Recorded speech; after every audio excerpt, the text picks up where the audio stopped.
থেকে আজকে আপনাদের সামনে উপস্থিত হয়েছি প্রিয়ার আমন্ত্রণে। বাণী ডান্স একাডেমির কর্ণধার প্রিয়া আমাকে আমন্ত্রণ জানিয়েছে যে দিদি একটু আজকে প্রোগ্রামটা আমাদের সাথে অংশগ্রহণ করো। তাই আপনাদের সামনে আমি ছোট ছোট বাচ্চা প্লাস আমাদের ছোটই একটি সংস্থা আছে, তো সবাই মিলে আমরা একটু চেষ্টা করছি। ওরা বেশি দিন শেখেনি আমার কাছে, তাই ওদের ভুল ত্রুটি একটু মার্জনা করবে। আচ্ছা, আমাদের পরবর্তী নিবেদন কথা ও সুর সলিল চৌধুরী, কণ্ঠ হেমন্ত মুখোপাধ্যায়, অংশগ্রহণে সৌরনীল দোয়ারি, জিনিয়া ইসলাম,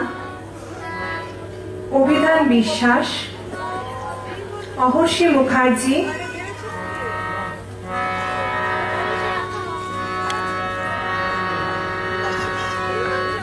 এবং আমি।